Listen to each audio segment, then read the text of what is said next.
जय श्री गणेश। नमस्कार, मैं आचार्य संजय द्विवेदी। मेरे समस्त प्रबुद्ध दर्शकों का मेरे चैनल पर हार्दिक स्वागत है। 30 अक्टूबर को नौ ग्रहों में सर्वाधिक शक्तिशाली कलयुग के राजा राहु और केतु का राशि परिवर्तन होगा।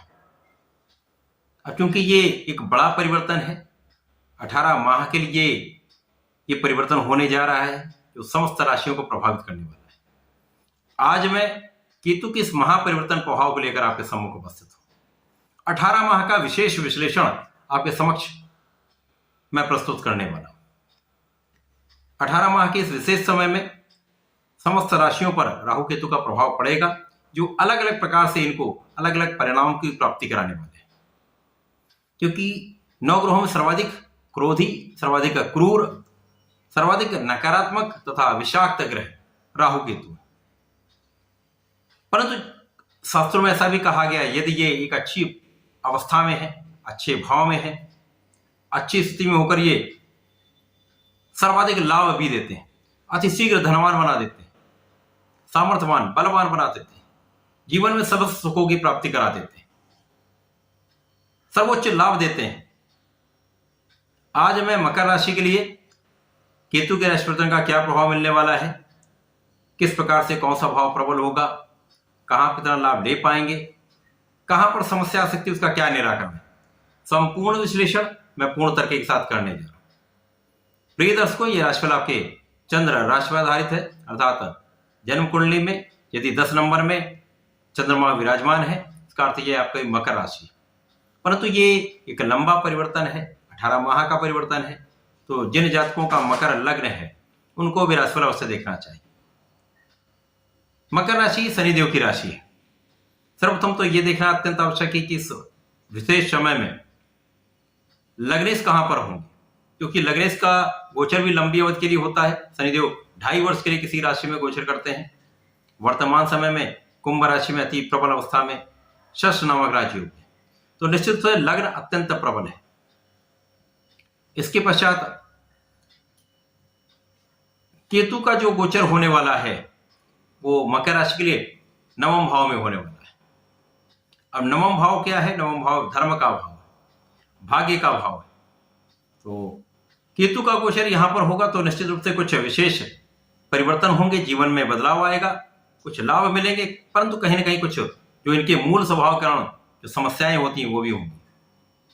यहां पर भाग्य का भाव आपका प्रबल हो जाएगा, भाग्य का साथ मिलेगा, भाग्य के कारण कुछ कार्य अचानक बन जाएंगे, परंतु कहीं कहीं भाग्य का साथ नहीं मिलेगा। जब जब कहीं ना कहीं कुछ ग्रह स्थितियां ऐसी बनेंगी जहां पर कुछ नकारात्मकता आएगी, वहां पर ये भाग्य का साथ नहीं मिलेगा। पर जब ये अच्छी स्थिति में होंगे तो आपको संपूर्ण लाभ देंगे। केतु जब 9वें भाव में होंगे तो निश्चित रूप से, अब क्योंकि राहु केतु विधर्मी है, विदेशी है, तो धर्म के कार्यों में आपका मन नहीं लगेगा, आध्यात्मिक कार्यों में आपकी रुचि नहीं रहेगी, पूजा पाठ में आपका मन नहीं लगेगा। यहां आपको मन लगाना पड़ेगा, आपको पूजा पाठ करना होगा, तभी आप अपने नकारात्मकता को दूर कर पाएंगे। केतु का प्रभाव आपके लग्न पर होगा तो यहां पर चिड़चिड़ापन हो सकता है, क्योंकि मकर राशि शनिदेव की राशि जो अपने आप में एक सक्षम राशि है। आलस्य का गुण होता है, कुछ ईगो होता है, अहंकार भी होता है। यहां पर केतु का प्रभाव इसको बढ़ाने वाला। आलस्य में वृद्धि हो सकती है, क्रोध में वृद्धि हो सकती है, जिसके कारण समस्याएं भी हो सकती हैं। आपको अपने वाणी पर नियंत्रण रखना होगा, अपने क्रोध पर नियंत्रण रखना होगा, अपने व्यवहार को संयमित करना होगा। केतु का प्रभाव निश्चित रूप से यहां पर आपके परिश्रम को बढ़ाने वाला। भाई बहनों के साथ मानसिक क्लेश हो सकता है, उनके साथ तनाव की स्थिति हो सकती है, पूर्ण लाभ नहीं मिलेगा। यहां पर आपसी संबंध कहीं ना कहीं पीड़ित होने वाले। केतु का प्रभाव 5वें भाव पर होगा। 5वां भाव जो कि ज्ञान का भाव है, शिक्षा का भाव है, संतान तथा प्रेम का भाव है। प्रेम संबंधों में तो अलगाव की स्थिति बनेगी। निश्चित रूप से यहां पर प्रेम संबंध होते हैं, परंतु उनमें विच्छेद की स्थिति हो जाती है, कष्टदायक स्थिति हो जाती है, जो आपके लिए कष्टकारी हो सकती है। यहाँ पर इन संबंधों से बचना ही श्रेष्ठकर है।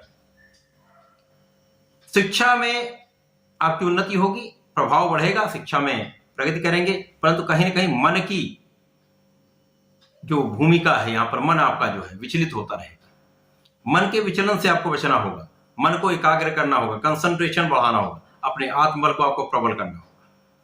मकर राशि के जातकों को नियमित रूप से भगवान सूर्यदेव को जल देना चाहिए। यदि आप ऐसा करेंगे तो सूर्य भी बलवान होंगे, चंद्रमा को भी बल मिलेगा। इसी प्रकार से संतान का पक्ष बलवान होगा, संतान की प्रगति भी होगी, परंतु यहां पर संतान के साथ कुछ क्लेश की स्थिति भी बनती है। तो कुछ अच्छाइयां भी हो रही हैं, कहीं ना कहीं कुछ समस्याएं भी हो रही हैं। दोनों चीजें सामंजस्यपूर्ण चलती रहेंगी, दोनों को संयमित करके आपको चलना होगा। यहां पर आपको अपने व्यवहार में संयम लाना होगा, एक सामंजस्य बनाकर आपको चलना होगा। अति उत्साह कष्ट का कारण बन सकता है, तो यहां पर सोच विचार कर ध्यान से आपको कार्य करना होगा। कार्यक्षेत्र में आप आगे बढ़ेंगे, कार्यक्षेत्र में आपकी प्रगति भी होगी, व्यापार आपका बढ़ेगा, व्यापार से आपको धन का भी लाभ होगा। धन के लिए विशेष रूप से यह लाभकारी समय है। अचानक आपके लिए अवसर मिलते रहेंगे, आपके लिए लाभ की स्थितियां बनती रहेंगी, परंतु कहीं ना कहीं मन का विचलन आपके लिए कष्टकारी होता रहेगा। यहां आपको प्रत्येक बुधवार को भगवान श्री गणपति महाराज के संकनासन श्री गणेशोत्तम का पाठ करना चाहिए, पीले पुष्प का अर्पण करना चाहिए, भगवान के प्रिय भोग मोदक का भोग लगाएं अथवा लड्डू का भोग लगाएं, तथा हरि दूर्वा का अर्पण करते हैं तो निश्चित रूप से गणपति जी इस समस्त कष्टों से आपको बचा लेंगे, संकटों से बचा लेंगे, जीवन में आपके प्रगति कराएंगे। इस विशेष समय में प्रत्येक शनिवार को हनुमान अष्टक का पाठ अवश्य करें, तो कष्ट आपके कम हो जाएंगे, लाभ के अवसर बढ़ जाएंगे। तो ऐसा करके इस समय का पूर्ण उपयोग करें, पूर्ण लाभ लें। धन्यवाद, नमस्कार।